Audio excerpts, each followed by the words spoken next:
Chapter 1. Jill was already late for the briefing when she somehow managed to drop her keys into her cup of coffee on the way out of the door. There was a muted as they hit the bottom, and as she paused in mid-stride, staring in disbelief at the steaming ceramic mug, the thick stack of files she carried under her other arm slid smoothly to the floor. Paper clips and sticky notes scattered across the tan carpeting. Ah, shit! She checked her watch as she turned back towards the kitchen, cup in hand. Wes had called a meeting for 1900 sharp, and when she had about 9 minutes to make a 10-minute drive, find parking and get a bus into a chair. The first full disclosure meeting since the stars had gotten the case. Hell, the first real meeting since she'd made the Raccoon transfer, and she was going to be late. Figures. Probably the first time in years I actually give a rat's ass about being on time, and I fall apart at the door. Muttering darkly, she hurried to the sink, feeling tense and angry with herself for not getting ready earlier. It was the case, the goddamn case. She picked up her copies of the ME files right after breakfast and spent all day digging through the reports, searching for something that the cops had somehow missed, and feeling more and more frustrated as the day slipped past and she'd failed to come up with anything new. She dumped the mug and scooped up the warm, wet keys, wiping them against her jeans. As she hurried back to the front door, she crouched down to gather the files and stopped, staring down at the glossy colour photo that had ended up on top. Oh, girls. She picked it up slowly, knowing that she didn't have time, and yet unable to look away from the tiny, blood-spattered faces. She felt the knots of tension that had been building all day intensify, and for a moment, it was all she could do to breathe as she stared at the crime scene photo. Becky and Priscilla McGee, ages 9 and 7. She flipped past it earlier, telling herself there was nothing there she needed to see. But it isn't true, is it? You can keep pretending, or you can admit it. Everything's different now. It's been different since the day they died. When she'd first made the move to Raccoon, she'd been under a lot of stress, feeling uncertain about the transfer, not even sure if she wanted to stay with the Stars. She was good at the job, but had only taken it because of Dick. After the indictment, he'd started to pressure her to get into another line of work. It had taken a while, but her father was persistent, telling her again and again that one Valentine in jail was one too many, even admitting that he was wrong to raise her the way he had. With her training and background, there weren't a whole lot of options, but the Stars, at least, appreciated her skills and didn't care how she came by them. The pay was decent. There was an element of risk she'd grown to enjoy. In retrospect, the career change had been surprisingly easy. It made Dick happy and gave her an opportunity to see how the other half lived. Still, the move had been harder on her than she'd realised. For the first time since Dick had gone inside, she'd felt truly alone, and working for the law had started to seem like a joke. The daughter of Dick Valentine, working for truth, justice and the American way. Her promotion to the Alphas, a nice little house in the suburbs. It was crazy, and she'd been giving serious thought to just blowing out of town, giving the whole thing up and going back to what she'd been before, until two little girls who lived across the street had shown up on her doorstep and asked her with wide, tear-stained eyes if she was really a policeman. Their parents were at work and they couldn't find their dog. Becky in her green school dress, little Priest in her overalls, both of them sniffling and shy.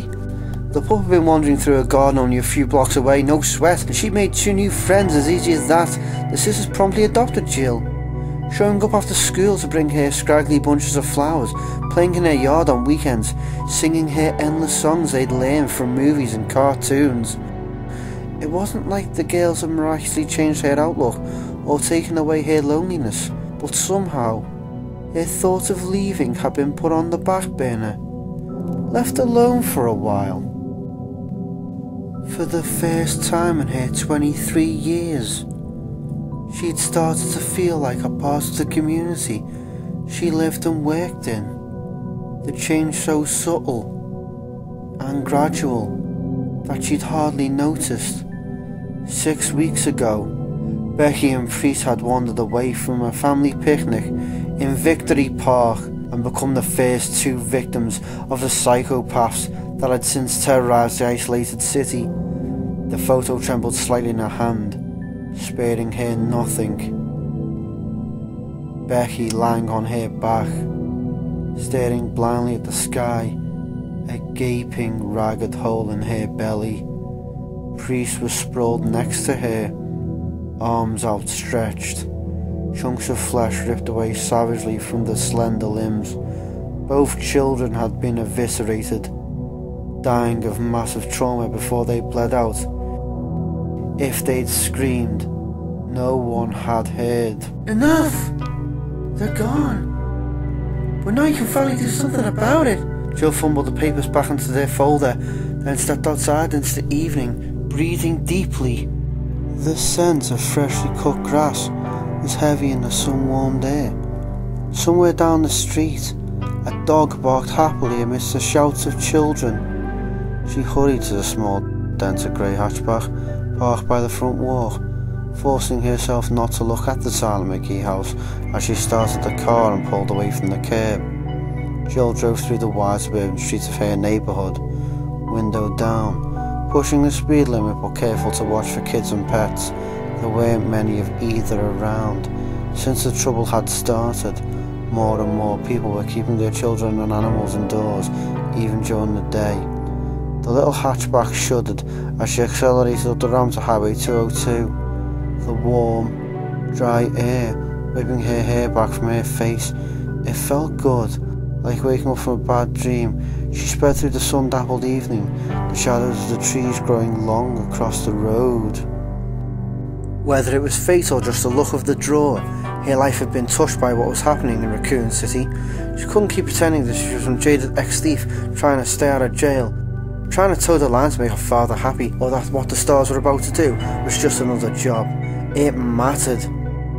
It mattered to her that those children were dead, and that the killers were still free to kill again. The victim files next to her fluttered slightly, the top of the folder caught by the wind. 9 restless spirits, perhaps. Becky and Priscilla McGee's among them. She rested her right hand on the ruffled sheath, stilling the gentle movement, and swore to herself that no matter what it took, she was going to find out who was responsible. Whatever she'd been before, whatever she would be in the future, she had changed. I won't be able to rest until these murderers of the innocent have been held accountable for their actions. Yo, Chris.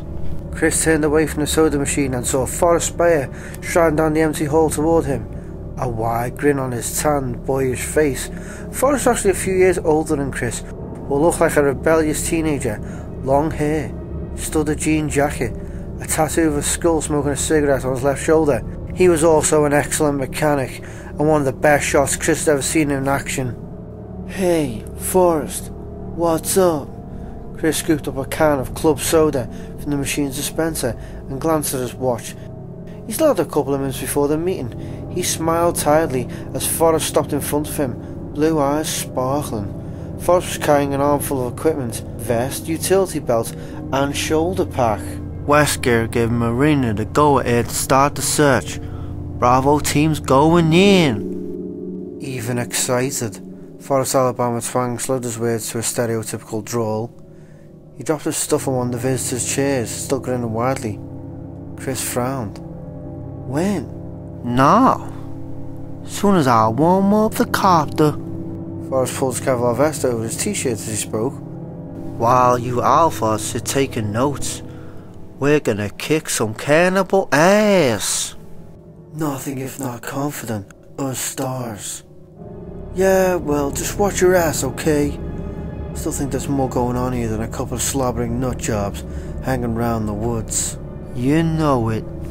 Forrest pushed his hair back and grabbed his utility belt, obviously already focused on the mission. Chris thought about saying more, decided against it. For all of his bravado, Forrest was a professional. He didn't need to be told to be careful. You sure about that, Chris? You think Billy was careful enough?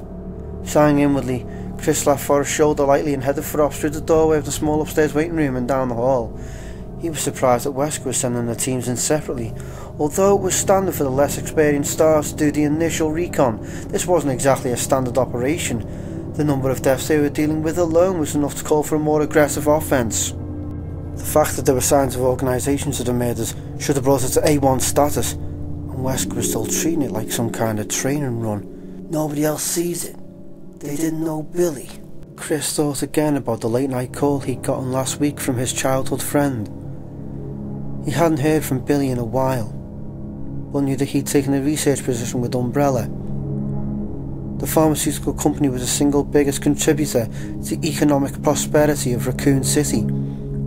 Billy had never been the type to jump at shadows, and the terrified desperation in his voice had jolted Chris awake, filling him with deep concern. Billy had babbled that his life was in danger, that they were all in danger, begged Chris to meet him at the diner at the edge of town, and then never showed up. No one had heard from him since.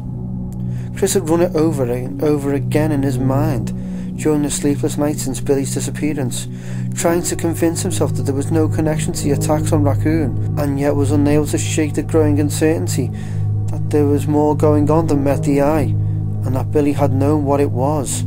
The cops had checked out Billy's apartment and found nothing to indicate foul play, but Chris's instincts told him that his friend was dead, and that he'd been killed by somebody who wanted to keep him from talking. And I seem to be the only one. Irons doesn't give a shit, and the team just thinks I'm torn up over the loss of an old friend. He pushed the thoughts aside as he turned the corner, his boot heels sending muted echoes through the arch-second floor corridor. He had to focus, to keep his mind on what he could do to find out why Billy had disappeared. But he was exhausted, running on a minimum of sleep and an almost constant anxiety that had plagued him since Billy's call. Maybe he was losing his perspective, his objectivity dulled by recent events. He forced himself not to think about anything at all as he neared the STARS office, determined to be clear-headed for the meeting. The buzzing fluorescence above seemed like overkill in the blazing evening light that filled the tight hallway. The Raccoon Police Building was a classic, if unconventional, piece of architecture. A lot of inlaid tile and heavy wood, but it had too many windows designed to catch the sun. When he'd been a kid, the building had been the Raccoon City Hall. With the population increase a decade back, it had been renovated as a library, and 4 years ago, turned into a police station. It seemed like there was always some kind of construction going on. The door to the STARS office laid open, the muted sounds of gruff male voices spilling out into the hall. Chris hesitated a moment, hearing Chief Irons as among them. "Just call me Brian." Irons was a self-centered and self-serving politician masquerading as a cop. It was no secret that he had his sweaty fingers in more than a few local pies. He'd even been implicated in the sadistic land scam back in '94, and although nothing had been proved in court, anyone who knew him personally didn't harbour any doubt. Chris shook his head, listening to Irons' greasy voice. Hard to believe he once led the Raccoon Stars, even as a paper pusher. Maybe even hard to believe he'd probably end up as mayor someday. Of course, it doesn't help much that they hate your guts, does it, Redfield? Yeah, well, Chris didn't like to kiss ass, and Irons didn't know how to have any other kind of relationship. At least Irons wasn't a total incompetent. He'd had some military training. Chris pasted on a straight face and stepped into a small, cluttered office that served as the STARS filing cabinet and base of operations. Barry and Joseph were over by the rookie desk, going through a box of papers and talking quietly. Brad Vickers, the Alpha pilot, was drinking coffee and staring at the main computer screen a few feet away, a sour expression on his mild features. Across the room, Captain Wesker was leaning back in his chair, hands behind his head, smiling blankly at something Chief Irons was telling him. Irons' bulk was leaned against Wesker's desk, one pudgy hand brushing at his carefully groomed moustache as he spoke. "So I said, you're gonna print what I tell you to print, Bertolucci, and you're gonna like it, or you'll never get another quote from this office."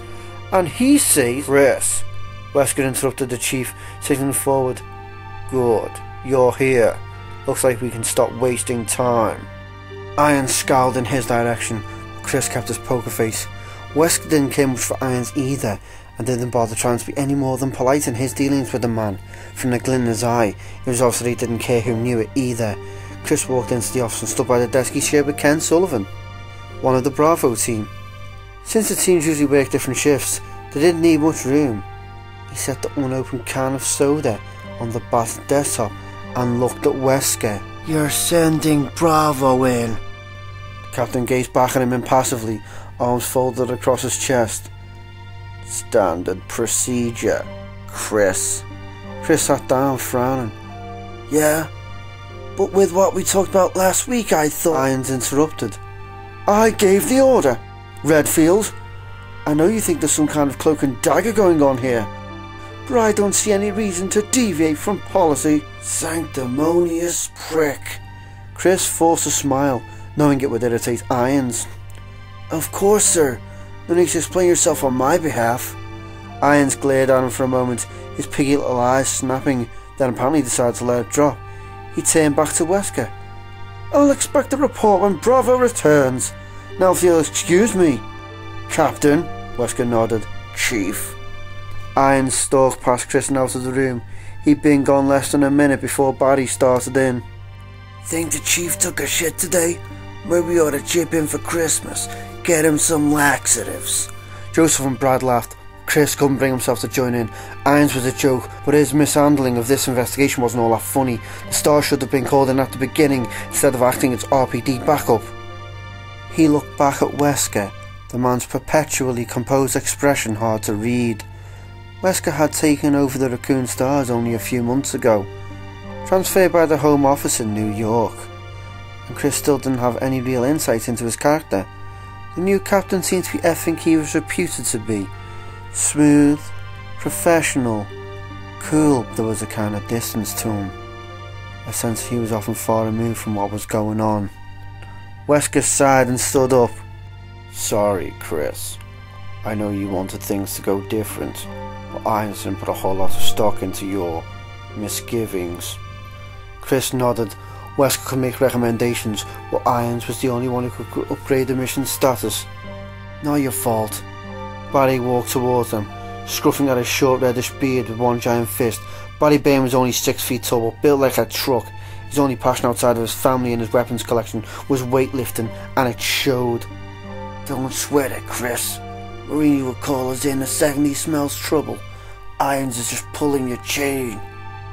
Chris nodded again, but he didn't like it. Hell, Enrico Marini and Forrest Bay were the only experienced soldiers in Bravo. Ken Sullivan was a good scout and a brilliant chemist, but in spite of his Stars training, he couldn't shoot the broadside of a barn. Richard Aiken was a top-rate communications expert, but he also lacked field experience. Rounding out Bravo team was Rebecca Chambers, who'd only been with Stars for 3 weeks. Supposed to be some kind of medical genius. Chris had met her a couple of times and she seemed bright enough, but she was just a kid. "It's not enough, even with all of us. It might not be enough." He cracked open his soda but didn't drink any, wondering instead what the Stars were going up against. Billy's pleading desperate words echoing through his mind yet again. "They're gonna kill me, Chris. They're gonna kill everyone who knows. Amy Emmys, now! I'll tell you everything." Exhausted, Chris stared off into space, alone in the knowledge that the savage murders were only the tip of the proverbial iceberg. Barry stood by Chris's desk for a minute, trying to think of something else to say. Chris didn't look like he was in the mood for conversation.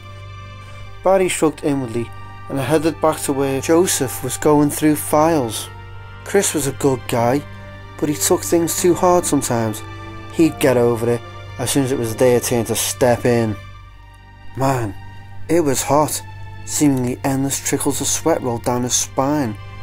Gluing his t-shirt to his broad back, the air conditioning was on the fritz as usual, and even with the door open, the tiny Stars office was uncomfortably warm. "Any luck?" Joseph looked up at him from a pile of papers, a rueful smirk on his face. "You kidding? It's like someone hid the damn thing on purpose." Barry sighed and scooped up a handful of files. "Maybe Jill found it. She was still here when I left last night, going through the witness reports for about the 100th time." "What are you two looking for anyway?" Brad asked. Barry and Joseph both looked over at Brad, still sitting at the computer console, headset on. He'd been monitoring Bravo's progress throughout their flyby of the forested district, but for now he looked bored as hell. Joseph answered him. "Barry claims there are floor plans near somewhere on the old Spencer estate. Some architectural digest that came out when the house was first built. He paused, then grinned at Brad. Except I'm thinking old Barry's gone senile on us. They say memory's the first thing to go. Barry scowled good-naturedly. Old Barry could easily kick your ass in the next week, little man. Joseph looked at him mock seriously. Yeah, but would you remember it afterwards? Barry chuckled, shaking his head. He was only 38, but he'd been with the Raccoon Stars for 15 years, making him the senior member. He endured numerous old age jokes, mostly from Joseph. Brad cocked an eyebrow. The Spencer place? Why would it be in a magazine? You kids gotta learn your history, Barry said. It was designed by the one and only George Trevor. Just before he disappeared. He was that hot shit architect who did all those weird skyscrapers in DC. In fact, Trevor's disappearance may have been the reason that Spencer shut the mansion down. Rumor has it that Trevor went crazy during the construction, and when it was finished, he got lost and wandered the halls until he starved to death. Brad scoffed, but suddenly looked uneasy. That's bullshit. I never heard anything like that. Joseph winked at Barry. No, it's true. Now his torture goes round the estate each night, pale and emaciated. I've heard that sometimes you can hear him calling out, Brad Vickers! Bring me Brad Vickers! Brad flushed slightly. Yeah, haha, you're a real comedian, Frost. Barry shook his head, smiling, but wondered again how Brad had ever made that alpha. He was undoubtedly the best hacker working for Stars, and a decent enough pilot, but he wasn't so hot under pressure. Joseph had taken to calling him Chicken Half Vickers when he wasn't around, and while the Stars generally stuck up for one another, nobody disagreed with Joseph's assessments. So, is that why Spencer shut it down? Brad addressed this to Barry, his cheeks still red. Barry shrugged. I doubt it. It was supposed to be some kind of guest house for Umbrella's top execs. Trevor did disappear right about the time of completion, but Spencer was wacko. Anyway, he decided to move Umbrella's headquarters to Europe. I forget where exactly. Just bought up the mansion. Probably a couple of $1,000,000 straight into the crapper. Joseph sneered. Right, like Umbrella would suffer. Sure enough, Spencer may have been crazy, but he'd had enough money and business savvy to hire the right people. Umbrella was one of the biggest medical research and pharmaceutical companies on the planet. Even 30 years ago, the loss of a few $1,000,000 probably hadn't hurt. Anyway, Joseph went on, the Umbrella people told Irons that they'd sent someone out to check the place over, and said it was secure, no break-ins. So why look for blueprints? Brad asked. It was Chris who answered, startling Barry. He'd walked to join them, his youthful face fixed with sudden intensity that almost bordered on obsessive. Because it's the only place in the woods that hasn't been checked over by the police, and it's practically in the middle of the crime scenes, and because you can't always trust what people say. Brad frowned. But if Umbrella sent somebody out? Whatever Chris was going to say in response was cut short by Wesker's smooth voice rising from the front of the room. All right, people. Since it appears that Miss Valentine isn't planning on joining us, why don't we get this started? Barry walked to his desk, worried about Chris for the first time since the whole thing had started. He'd recruited the younger man for the Stars a few years back, thanks to a chance encounter in a local gun shop. Chris had proved to be an asset to the team, bright and thoughtful as well as a top-notch marksman and able pilot. But now, Barry gazed fondly at the picture of Kathy and the girls that sat on his desk. Chris's obsession with the murders and the crewing was understandable, particularly since his friend had disappeared. Nobody in town wanted to see another life lost. Barry had a family, and was determined as anyone else on the team to stop the killers, but Chris's relentless suspicion had gone a little overboard. And what had he meant by that? You can't always trust what people say. Either the Umbrella was lying, or Chief Irons was. Ridiculous. Umbrella's branch chemical plants and administrative buildings on the outskirts of town supplied 3/4 of the jobs in Raccoon City. It would be counterproductive for them to lie. Besides, Umbrella's integrity was at least as solid as any other major corporations. Maybe some industrial espionage, but medical secret swapping was a far cry from murder, and Chief Irons, though a fat, weaselly blowhard, wasn't the kind to get his hands any dirtier than they'd get accepting illegal campaign funds. The guy wants to be mayor, for Christ's sake. Barry's gaze lingered on the picture of his family a moment longer before he turned his chair around to face Wesker's desk, and he suddenly realised he wanted Chris to be wrong. Whatever was going on in Raccoon City, that kind of vicious brutality couldn't be planned, and that meant... Barry didn't know what that meant. He sighed and waited for the meeting to begin.